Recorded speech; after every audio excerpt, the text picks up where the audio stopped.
This is Spring Washam. Welcome to my YouTube channel. Welcome to all my friends, family, anyone watching today or anytime.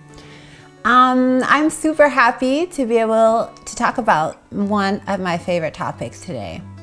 And I wanted to do a longer video and a more detailed video entitled What the Buddha Taught, and offer some really important teachings that are helpful, whether you're Buddhist or any tradition, any practice.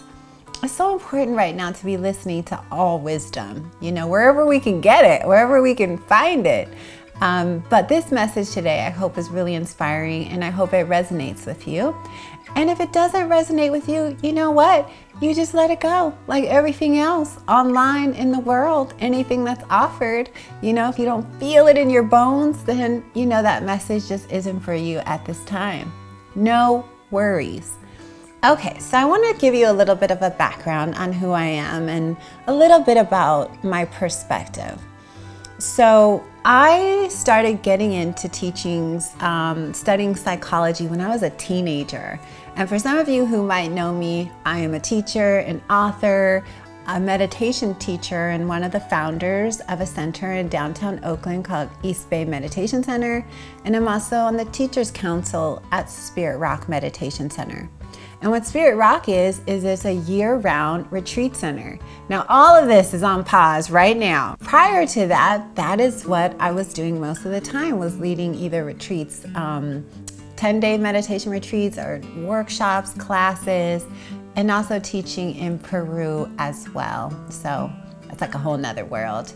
But I wanted to give you a little bit of my own journey into Buddhism and why I feel very passionate about the Buddhist teachings and the message, especially right now at this time in our lives.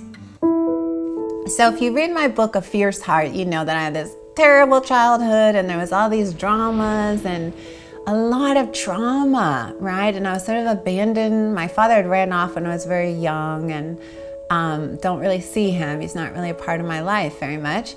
And my mother had an abusive boyfriend, so I had to leave her house at an early age. I was just 15 at the time.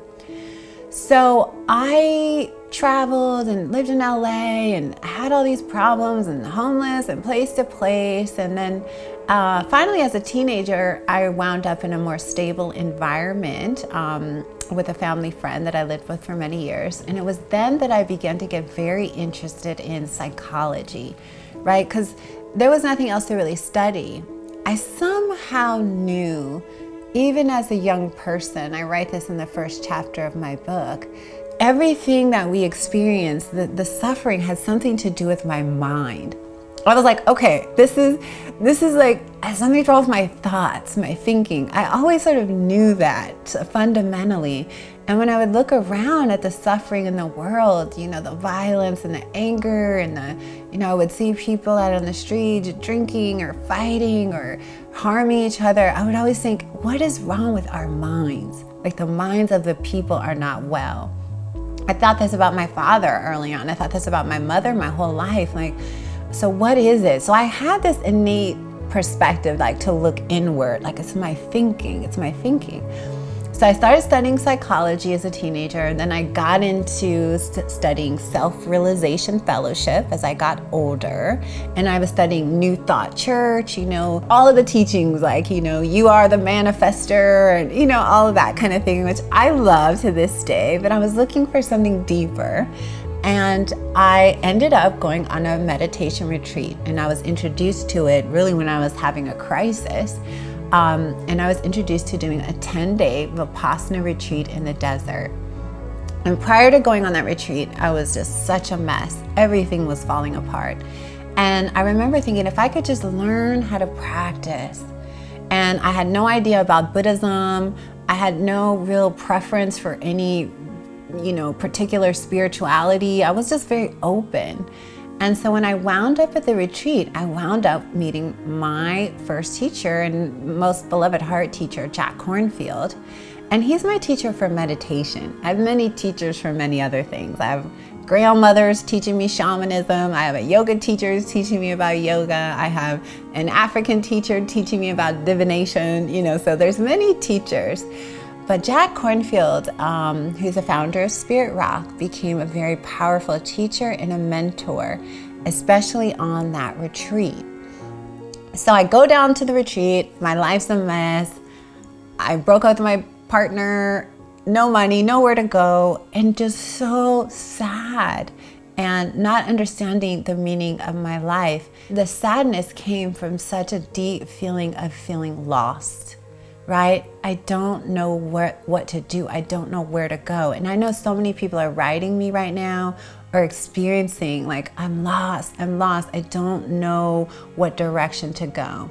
And this is pretty much why I really did want to offer a video like this. So, okay, we have that lost feeling. I'm with you. Oh man, I know that feeling. There's nothing worse than feeling lost because you don't have a refuge or a reference point in that moment. So here's what happened to me, and then I want to share more about the Buddha's teachings. I promise it's coming. It's a long preamble, but we're going to get there. So I was on the retreat, and I remember the opening night of the retreat. I had no idea it was even a Buddhist-based retreat. My teacher started talking and sharing the teachings. And I remember he started with this really famous quote saying, "Oh, nobly born, remember who you are. You are the daughters and the sons of the awakened ones." And I remember when I heard that, my heart, I was crying so much. I was like, oh, I don't remember if I heard much else after that. But what it showed me was that how open I was to learning a teaching. So the Buddha, let's talk about the Buddha's core teachings. So you can imagine, for some of you who are new to Buddhism, I always tell people, you don't have to get beads, you don't have to shave your head, you don't have to start being like, oh, you don't have to become a vegan. It's nice if you do that, and you don't have to do any of that. Buddhism is a philosophy, right? It's a way, it's a practical philosophy. You can think of the Buddha as your psychiatrist. That's how I think of it, as a therapist, right? For the mind. There's these amazing teachings that you can apply to your mind if you want to. If you don't want to, you don't have to, right? There's nothing that says you have to believe a certain way. These are just messages that the Buddha taught. And so I really want to share some with you. So in my last video that I will link to, I talked about mindfulness and the path of mindfulness. And that's one of the core teachings that the Buddha talked about. He talked about the 4 foundations of mindfulness, becoming mindful of our thoughts, our bodies, and just developing these ways to pay attention in order to end suffering. So I'm going to rewind a little bit. Core teachings. Let's see, the 4 noble truths. Now, there's many different schools of Buddhism, right? There's the Tibetan school, there's the Zen school, right? There's the Mahayana, the school, the Sri Lankan, the Thai schools. No matter what school of Buddhism you're talking about, there is a fundamental agreement on the core teachings, and that is to end suffering, right? And that's what a good psychiatrist, isn't that why you go to them? You're like, help! I'm suffering, and they can help you with an antidote. And so that was what the Buddha taught. These 4 foundations of mindfulness are, and the 4 noble truths are what we use as an antidote. The first noble truth, in life there's suffering. And a lot of people are like, what's noble about that in life? Don't mistake that by thinking all life is suffering. A lot of people get very, very pessimistic about Buddha. It's like, oh, he said all life is suffering. No, in life there is suffering, right? And stress, anxiety, right? Dissatisfaction. So if you're somebody who doesn't have any of that in your life, wow, you let me know. You put a message in the message box, because I want to hear from you. Because no matter who you are, you have a sense of stress, right? We're all, especially right now, I mean, with the COVID-19 and the system and the political system, I don't know about you, but there's so much stress around. There's happiness and joy, but there's also stress. So this was a very important teachings that the Buddha gave. In life, you experience suffering and stress. Okay, second noble truth. There's a cause of this suffering. Okay, so imagine you go to the doctor and your doctor's like, oh my God, you have this terrible disease. But then he says there's a cause of the disease. You might get a little more interested in that. Okay, what are the causes of the suffering? So these are things that are very simple, yet are very profound. The cause of the suffering is attachment and clinging, right? And what's so funny is everybody uses that word thirsty. Oh, they're thirsty. You know, people say that all the time, that thirsty girl or that thirsty guy, right? And what's so interesting is in the Buddhist tradition, there's a word called tanha, and tanha means to thirst. And that is the cause of suffering. This thirsting, this never-ending wanting, right? It's like, I want this, I want that, I don't want this, I don't want that. We're constantly on the wheel of desire, right? Attached. I want to be famous. I want to be beautiful. I want to be, I want that. It's like this never ending soundtrack, right? And everything in our life becomes a slave to that. We become beholden to that, satiating our desires. It's a very painful state. I've always in my life known a lot of people who had addiction problems, and that is a profound one. Addiction is really a place where you can see the second noble truth, right? This constant craving. And also with addiction or with anything else, it's never satisfied. You satiate it, but then that satiation is just 5 minutes later, the craving's there again. So you don't even get a real relief from it. It's just a constant feeling of craving that we wake up every day with.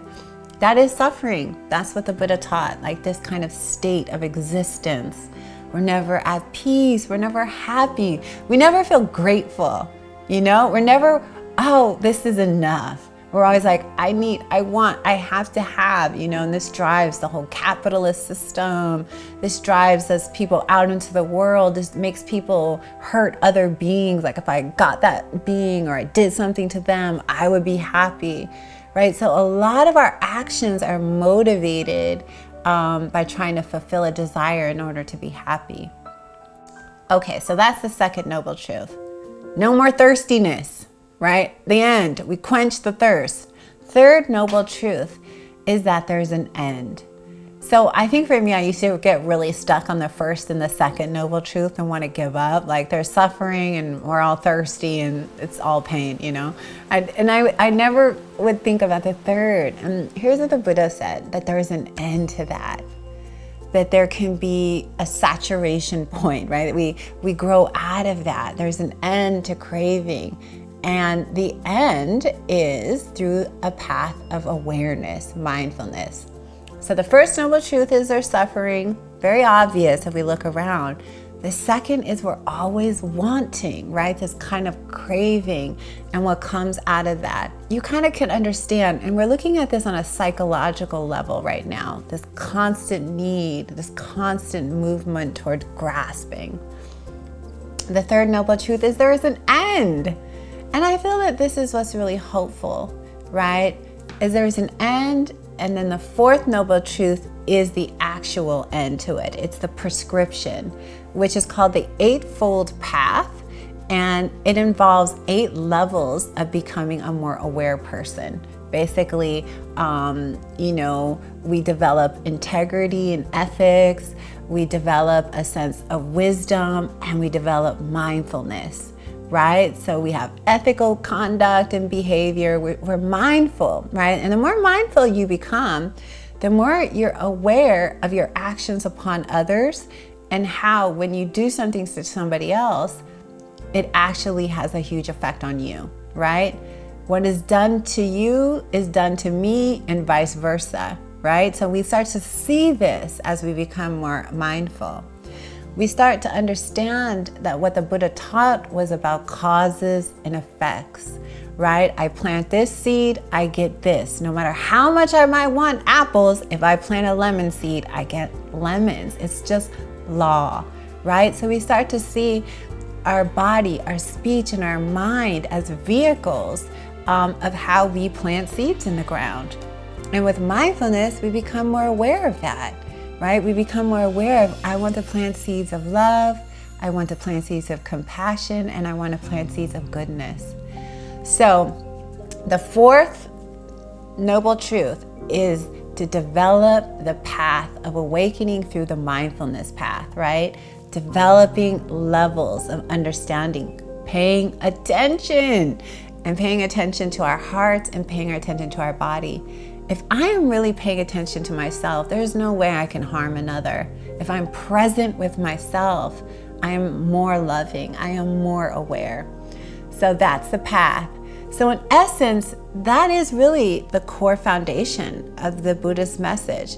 It's so simple, and yet it's the most profound teaching when you start to really practice it and really understand the suffering we experience, the causes, the craving, and the grasping.